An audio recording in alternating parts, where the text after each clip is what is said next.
Unexpectedly, I found myself in Pentling, Bavaria, visiting an old friend and her family at the beginning of August. I arrived in the evening after a long day of catching train connections and loved the peace of the small village. Pentling is on the outskirts of the Bavarian city of Regensburg. Hello. One of the best things about my time in Pentling was Bella the bunny. That nose, the crunching sound, and those ears caused me to fall head over heels in love with her.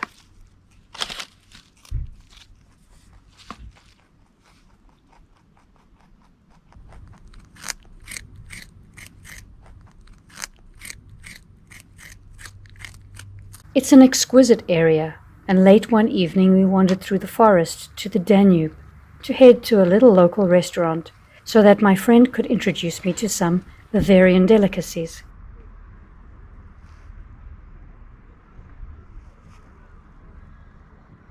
First, we passed this honor stall and then on to a local beer garden.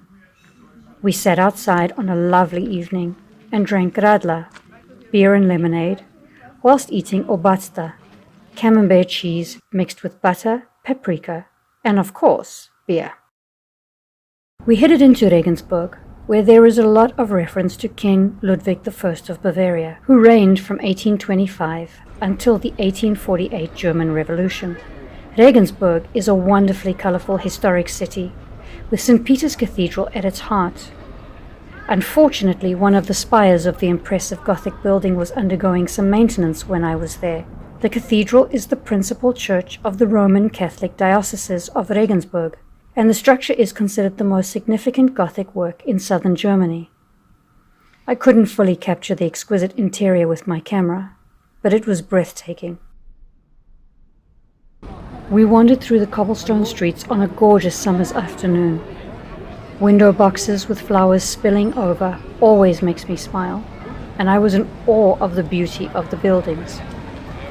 Regensburg is the fourth largest city in Bavaria and is known for its well-preserved medieval core.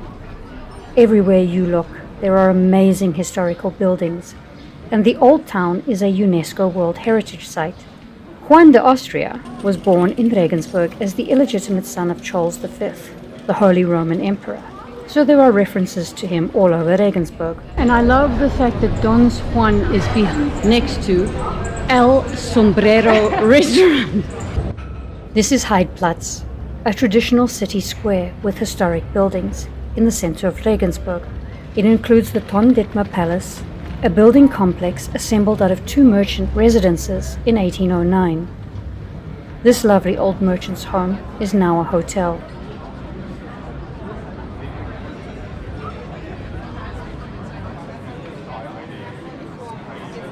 The Brückturm is a gate tower built at the end of the 13th century and leads onto the Steinerne Brücke, or Stone Bridge, one of the most important landmarks in Regensburg. This bridge was built entirely of stone and is considered a masterpiece of medieval architecture, as well as the oldest preserved bridge in Germany. My friend and I stood on the old stone bridge and ate pizza as we watched the sunset over the Danube. It was an absolutely exquisite evening, and one I will remember for some time. It's perfect view, look. A few days before, we headed up to Walhalla, a neoclassical monument to honor notable people in German history that overlooks the Danube. It was conceived by Crown Prince Ludwig I of Bavaria, and construction took place between 1830 and 1842 under the supervision of architect Leo von Klenz. The sheer majesty of the massive columns astounded me, and the view was spectacular. It is a magnificent building, and my friend and I had a lovely evening picnicking on the stairs, whilst watching the cruise boats carry tourists down the Danube as the sun set.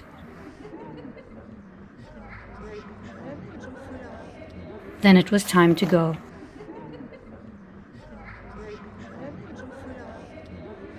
A week later, I set off to the Regensburger Dult, or Autumn Festival, to see the people wearing traditional clothes and having fun.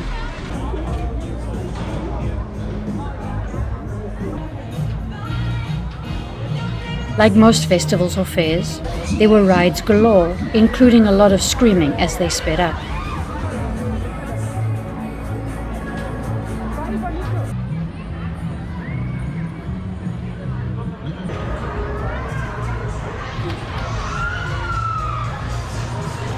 And of course, more food and sugary treats than anyone should consume.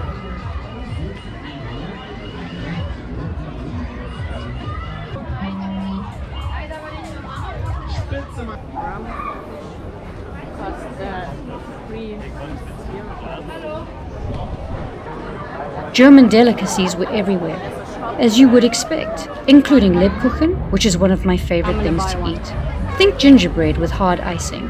And yes, I love you too, little cookie. The Dult also had stalls selling everything from flags to clothes.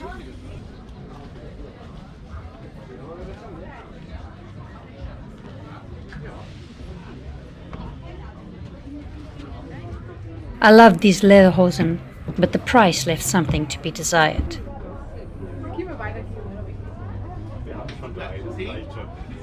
People were selling beautifully crafted wooden items, and there was a chance to win furry prizes. And what would a German festival be without a beer garden? Or another. Or another. Finally, the Maypole, a bastion of German folk festivals. This one stays up until next May, when a new one will be erected. I enjoyed seeing the festival goers in traditional garb. As the sun sets on Pentling, thank you for a wonderful month, and thank you for watching.